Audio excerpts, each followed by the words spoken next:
So in this video, we're gonna go walk through the menu for the video setup on the Canon EOS R10. Basically, make sure that your camera is set to the video mode, which is right here on the EOS R10. We'll basically go through all the settings to give you all the best options for dialing in your settings for the Canon EOS R10.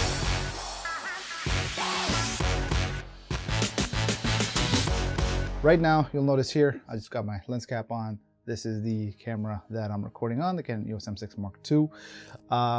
And I am recording into infinite using OBS Studio. So anyway, so I'm gonna keep the lens cap on just so that it's less distracting. So let's do this. Let's first go to menu. So make sure you press the menu button on your camera. But if you haven't, what you can do is you can just make sure, you might come to something like this where it says movie recording. Make sure you select M, not auto or HDR. You want to select M. This will allow you to dial in whatever manual settings that you have in place. Press the menu button on your camera, which is right here on the Canon. When you press that menu button, you will be brought to something that looks like this. I'm just gonna go ahead and all the way to menu number 1. So when you're in movie recording mode, the menu options are gonna be different than when you're in photo recording mode. I'm not going to walk through the photo recording mode options because my focus here is for anybody who's gonna be using the Canon EOS R10 for content creation or streaming. So first thing is, we already set this shooting mode to manual. Movie recording size. So one of the things I found here is you have 4K IPB, and then which is standard, and then 4K light. You have 30 FPS, 24 FPS, 60. Now when you do 60p, it's gonna crop in. So and it'll mess with the HDMI out for whatever reason. And then you have full HD 60p, again standard in IPB, standard in light. Then you have full HD 30p and 24p. So these are your basic frame rate settings. Now, what frame rate should you be choosing? Well, by default, you can just stick to 24p because that's what a lot of people tend to use. Now, if you are using this camera with something like an Atomos Ninja or something that requires 30p, then you can go ahead and set that to 30p. Now, a question of whether you should choose standard or light. I will always default to standard because that'll give you the best image quality. You can do light if you are struggling with regards to disk storage space. But you're gonna get the higher quality image through 4K standard. So this is a 24 megapixel sensor. What that means is, with regards to how many K is it for video, it's about 6K. And so when you record in standard, what it's doing is taking a 6K image and squeezing it down into a really sharp 4K. However, if you do light, from what I understand, instead of squeezing it down into a really sharp 4K, it's literally like maybe it's either skipping every other line or choosing every other pixel, and then it stretches it up to 4K. So it's not going to be as clean and as sharp, but because it's lighter, it's not as much information, less data. Therefore, the file sizes tend to be a little bit smaller, but I just tend to default to 4K 24 again, or 4K 30. Now, if you're going to be mixing your footage with, say, something that you captured on your cell phone, typically standard on cell phone is 30p. If you haven't dialed in your settings, then you can choose 30p. But again, as a default, I typically choose 23.98 or 97 frames per second. At 4K resolution. So that's number 1. High frame rate. Now this is if you want to record at 120 frames per second. I'm going to, you're not going to get any audio obviously when you record on it, so I'm just going to leave that disabled. Now sound recording, I tend to set this to manual. So when does this come in to effect? So let's say I want to plug in a microphone. So I'm just gonna go ahead and just take this Rode Wireless Go. Let's go ahead and turn this bad boy on. Once it turns on, I'm gonna go ahead and plug that into the camera. And then right here, I have the transmitter for the Rode Wireless Go. I'm gonna go ahead and turn that on, and you'll see a light turn on. There we go. Now that is turned on. And I'm just gonna temporarily clip the audio to the HDMI cable as such. And then once you're transmitting, you'll notice on the road here, there's a level that's going to be going up and down. So what you want to do is in the recording level, see right now, as I tap the mic, right? As I tap this mic, you'll notice the levels going up and down. And so the reason you go into this is that you want your audio to be at a constant level. Essentially, you don't want it to be peaking. So if I've got the Rode attached to this, I'll probably keep it at around something like this. And that way it's not peaking.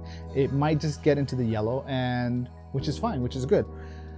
Now, if you do auto, then what's gonna happen is it's gonna set the audio levels by itself. So that's why it's always good to set the recording level to manual. So I'm just gonna leave that as manual. Now let's go to menu number 2, exposure compensation, leave that to just as 0, ISO speed settings. Now here is where you get to kind of set, right now I've set my ISO to auto. It's the one thing I tend to leave on auto when I'm not in a controlled environment. Like let's say I'm out running and gunning, shooting while I'm traveling, things like that, changing from a bright environment to a dark environment, I'll leave the ISO on auto, I'll dial in everything else. However, if I'm in a space like this, I'm gonna dial in my ISO to a specific setting. So like right now on this camera, I'm on ISO 800. So if I were to do that here, then this is how I would do it manually. Or now if I were to do that while I'm on the go, I would simply press the ISO button on the camera, and that would give me that. So let's say I exit out of the menu, and just in here, I press the ISO button, boom, it brings me to the same menu, and I can press left and right on the D-pad, or I can even scroll using this scroll to change the ISO settings. So for now, I'm just gonna leave that on auto, go back to the menu, and ISO speed range. So this is basically where you get to set the minimum and maximum for your ISO when you're on auto. So in this case, my minimum is 100, my maximum is set to 25,600. Is that a good idea? That's really up to you. Personally, for this, if I'm setting it to auto ISO, I would probably set the maximum to 6,400. Generally speaking, because that's where it's going to give me a decent image without it getting too grainy. And then click OK. So boom, go back, and then, or actually, you know what? In this case, I'm going to set the ISO range to high, and then click OK. And then from here, the max for auto, I'm going to set to 6,400. So, and it's set here as well, max for auto, 6,400. Now go back. So this way, if I go back and I press the ISO button, I can manually set the ISO to 25,600. But if I'm in auto mode, it's not gonna go up beyond 6,400, which is good to know. Now, why would I avoid trying to go to 25,600 or 12,800? It's because those are for really, really dark settings, like where you have like no light whatsoever. And even when you do that, it's gonna be very, the image quality itself is not gonna be very good, essentially. So let's go back. HDR shooting, HDR PQ, I would just keep this disabled. I don't have a lot of experience with this, but from what I understand, if you want to shoot so that you can watch it on a special TV, this would be it. But most people that you're going to be creating content for are using it on their phones or their laptops or regular TVs, so this is probably not going to be that important, unless perhaps maybe you're going to do some color grading. But again, if you're trying to create content, the image that comes out of a Canon is already really good. It's like you don't really need to change it, if at all. So lighting optimization, keep that off. Highlight tone recovery, tone priority, nah, leave that disabled. It's something that you may want to play around with, but I'm leaving it off. What else we have? White balance. Now, this is going to be important. if you're in a controlled setting, for the most part, I like to dial in my white balance, whereas if you're going to be in an ever-changing environment, like running and gunning, going from indoors to outdoors, then auto white balance will be good. Now, the Canon is actually pretty good at detecting auto white balance with regards to whatever the setting that you're in. However, I would advise to keep your, because what will happen is, let's say you're in a single setting, single space, and you're recording for, let's say 10, 15, maybe 20 or an hour, right? It's very possible that the camera will shift between one color to another. And so you want to avoid that. That's why I don't keep it on auto if you're in like an environment like this. But if you are out and about, then sure, auto white balance all day long. Then you can do custom white balance if you want to, not available for this selection, that's fine. White balance correction, picture style. I like to keep my picture style neutral, right? This way there's no, I don't like my camera processing images. So clarity, I also keep that at, let's see, just 0, just to keep the image looking standard. Now, this is something that might be important to you. If you're using a Canon lens, they can make whatever distortions or shortcomings the lens might have, the camera might try to fix it. I just keep this all off, right? Whatever the lens is, I'll keep it for what it is. But this is something that you may want to play around with, or maybe not. My personal preference is just to keep all of these lens corrections off. High ISO noise reduction, you can keep this on high, standard, low. I like to keep that disabled. When it comes to ISO noise, I don't like the camera doing noise reduction for me at all whatsoever. I wish Sony would have this feature. Apparently you could do low noise reduction, but it's still doing quite a bit of noise reduction. Time lapse. This is where if you're not available when connected via HDMI, okay? But if you wanted to enable time lapse film video, this would be the option to do it. Maybe I'll make a tutorial at another time.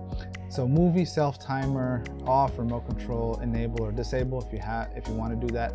Image stabilizer. Now, digital IS. This camera has the ability to stabilize your image. Let me give you an example of what that might look like. So right now digital IS is off. There's a second way to access digital IS. So right now, this is what the image kind of looks like. Focus in on the stairs. Now, as I'm holding it, there's all these micro jitters that comes into play. So you can press Q button, which is at the center of the D-pad. When you press that button, you'll get something that looks like this. You can go all the way down to movie digital IS. This is another way to access that feature. And so I'm gonna go ahead and focus in on the stairs a little bit. And now if I go and turn on just regular digital IS, you'll notice that a lot of the micro jitters like this are subdued. Now, if you want to make that a little bit more, like significantly more effective, like you want like a tripod, it's almost like tripod, right? I'm trying to hold it. Boom, there you go. Now if I were to do the same thing, so yeah, I'm just shake it. Now, when you go into enhanced mode, one of the things that you want to consider is that shutter speed. You want to crank it up a little bit, because then, and let me also adjust the ISO. Here, let's see, let's go to ISO 400. There you go. And as such, and then I go to digital IS. So I'm shaking this camera, right? So let's get it into view. Pay attention to the cross section of the blurry lines. Let me focus in on the blurry lines that are nearby, right? So here's me shaking the camera, just so you guys can get a clearer look at this.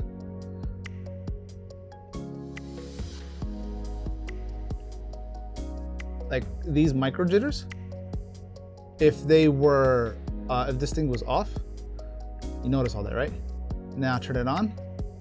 That's how much more stable the image has to get. So yeah, that's definitely something to consider. This is just another way to access that menu for digital stabilization. put the lens cap back on, and let's go to menu, customize quick controls. Let's see, if we click on edit layout, select items will be displayed. I haven't touched this. I probably won't touch this. So I'll just leave it as it is, but it's one of those things where if you want to adjust your quick controls, this is one place to do it.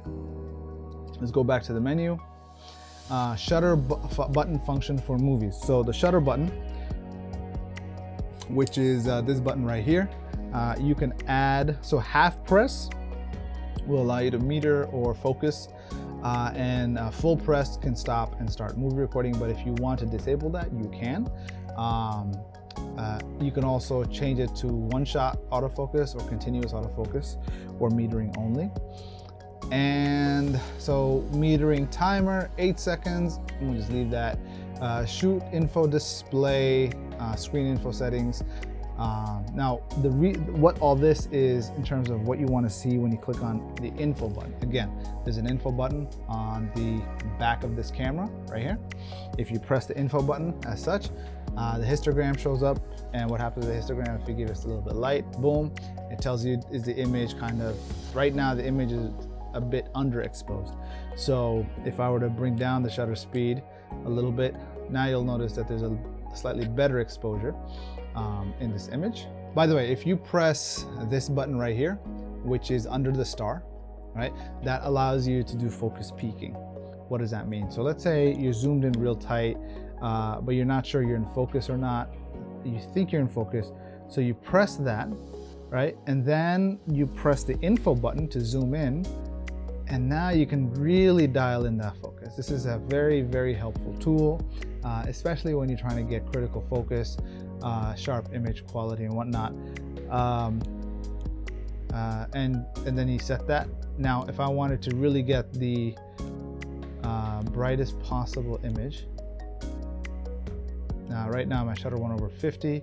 Let's see if I bring this over to say an f4 or 5.6 to get the brightest possible image. Bring this over to ISO 1800, and now let me zoom in again. You'll notice how much sharper the image is already. And then I get critical focus. Boom, if I take this photo, right, I know these plants are most definitely tack sharp and in focus. So that's one of the ways that you can use that focus, not focus peaking, but focus assist. Reverse display on, that's basically, I guess, mirroring the display that you see when you flip the screen around. VF display format, viewfinder. I'm not big on the viewfinder.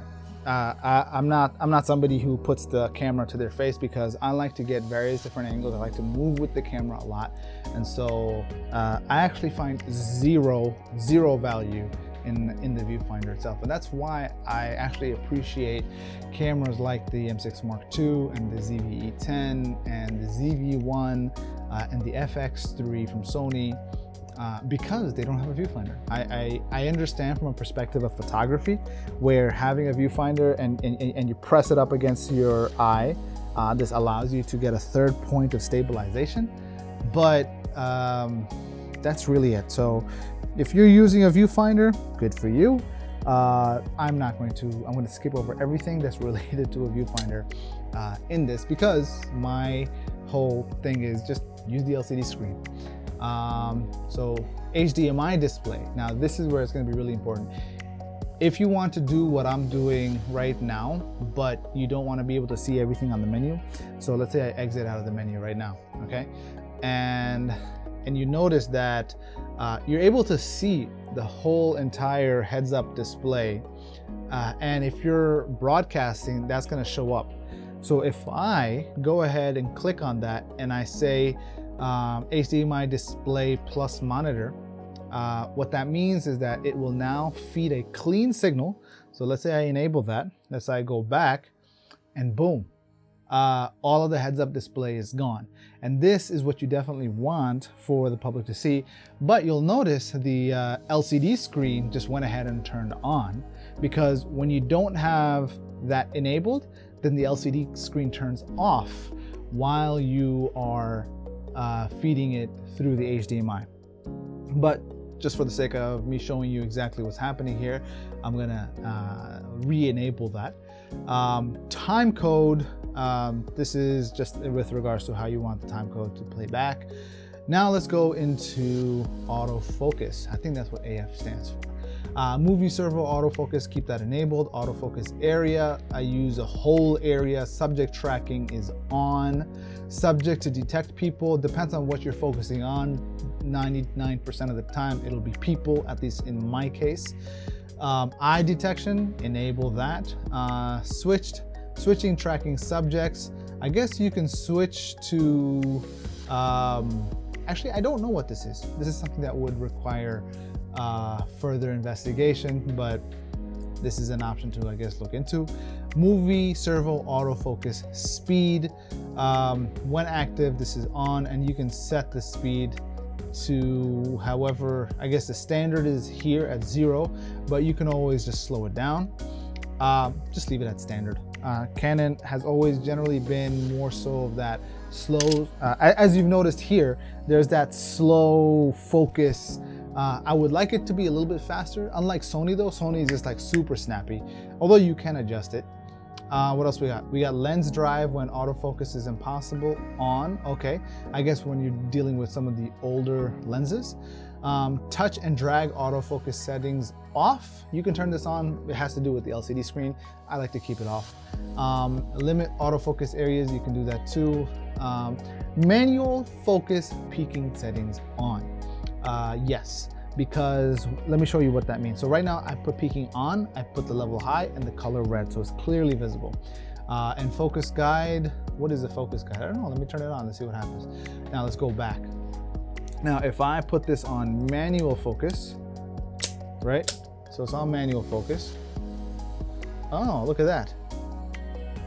So if I put this on manual focus, I'm not seeing the focus peaking lines on here, which is interesting. Let's see if I go back and let's see I turn on the HDMI display and I turn that off, right? And then I go back on here.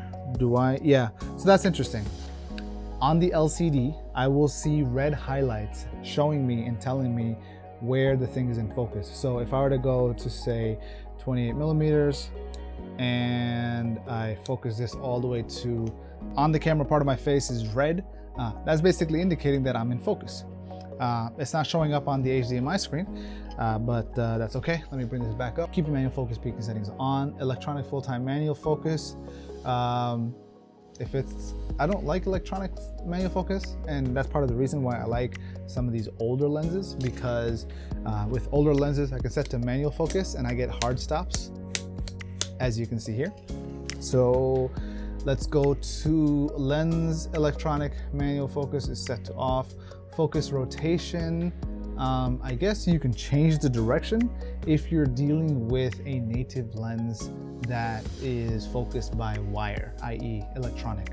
RF lens manual focus ring sensitivity, again, if you're using an RF lens, my recommendation is just stick to the Sigma 18 to 35 millimeter and you'll be good to go.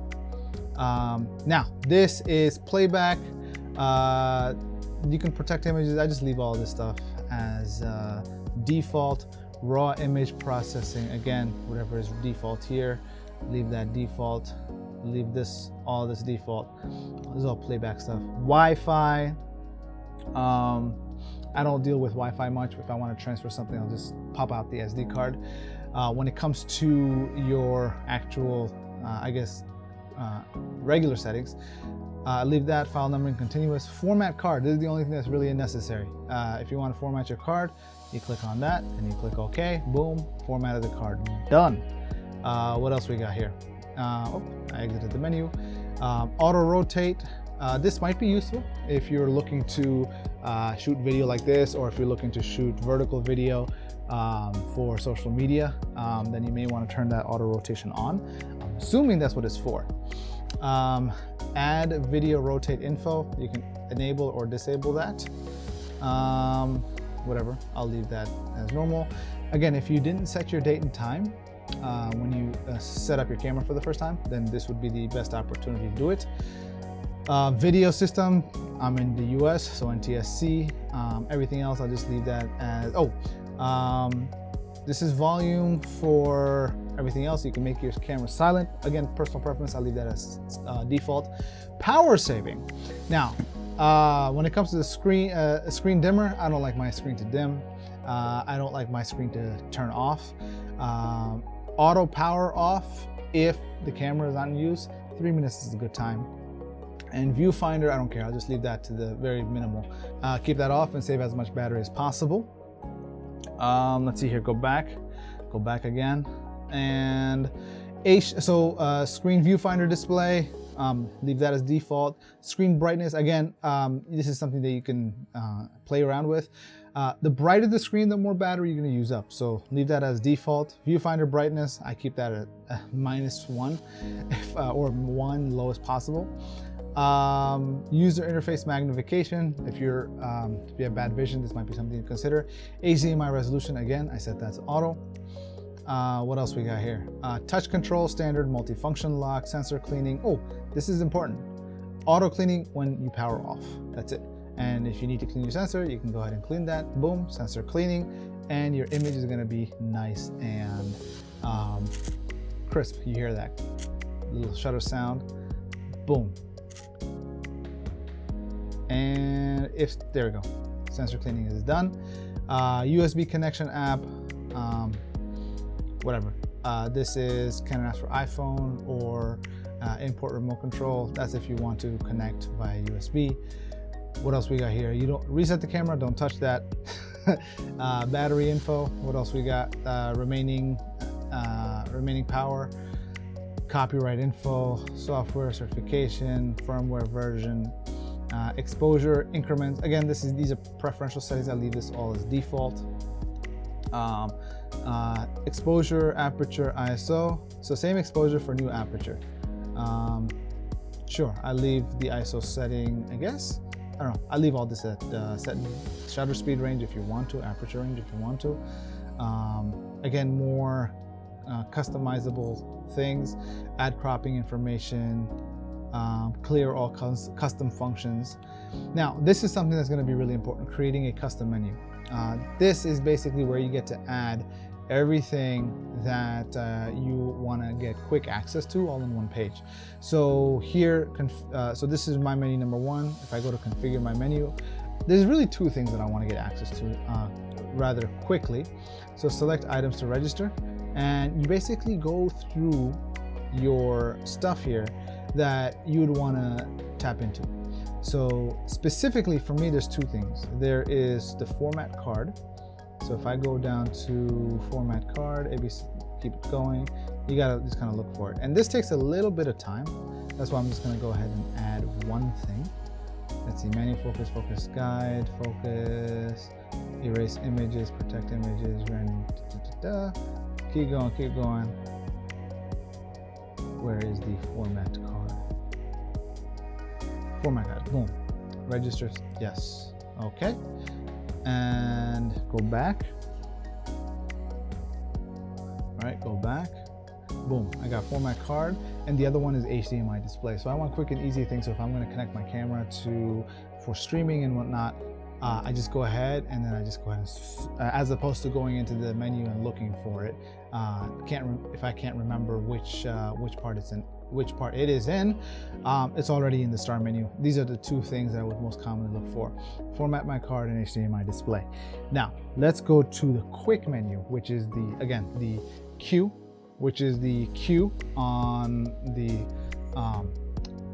D-pad right there. When you press Q, this is your quick menu. Again, you can probably alter this in the menu that I mentioned earlier, but the default is fine. So manual, movie setting, autofocus, full area. You can change your resolution from here as well. The only thing that I tend to look at here, maybe the audio levels, because I might switch between a different mic. Sound check 1 2 1 2. and I want to adjust the levels here. This might be useful. And the other thing is digital movie IS. So if I want to quickly change this, and the good thing about the IS stuff is that this can also serve as a digital crop, right? Let's say you want to get a tighter picture. Not so much about stabilization, but you just simply want a tighter picture. This is one way to go about it. So if I wanted a wider picture, boom, I could zoom out. But if I zoom in all the way, boom, I got that. And you notice how, let's say I focus in on, so I use the, let's see, click OK. Let's see, I zoom in and get critical focus, just as such. And focus in on the light bulb, right? And then I zoom out. Light bulb is still in focus, right? How do I know light bulb is still in focus? Let's zoom in again on info. Yep. And that's the cool thing about this particular lens. It's almost parfocal, meaning I can set the focus, I can zoom in and out, and it'll stay in focus. That's one of the reasons why I opted for this lens over some of the newer ones. But I digress. Let's go back. Let's go back to the quick menu. And now if I wanted to go back here, crop in, get regular, go full wide. So that's one of the reasons I like the digital IS. Not so much for the stabilization, but because it offers me a tighter shot. You got white balance controls, picture profile, and subject detect. And that's really it, guys. And you press info to get access to however you want your screen to look. And here's the interesting thing is, you can press info to give you a clean look, just like this. Sometimes you don't even have to do, but if I go to autofocus and then I flip this camera around to focus on myself, it will still have the it'll still have the autofocus tracking on my face.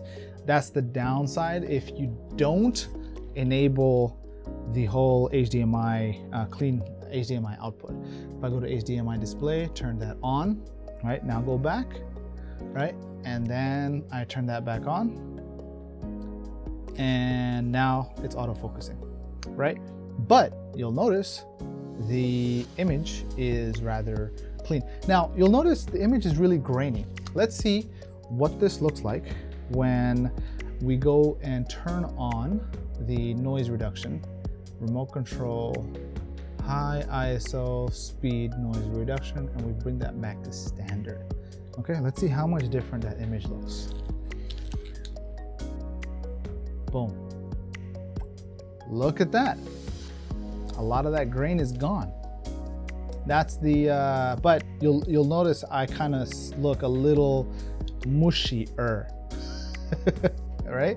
And let's say we go back and change that noise reduction speed again. Let's go to high, right? This is where I get to become baby face, right? I got like no texture to my face whatsoever. Let's go back again. Let's go to this and we go to just low, right? Flip it around, right? And now you start noticing some of that grain. So low is not really that appropriate. If I turn it off completely, right? Hold on, go back, wrong button. There you go. If I disable it altogether, right? You'll notice all of the grain right along the edges. But then if I go back to standard, ISO speed noise reduction, go back to standard. And this is what the image looks like. I think this is a good, decent position to leave the noise reduction in. So again, this is good if, like this makes it a decent low light camera.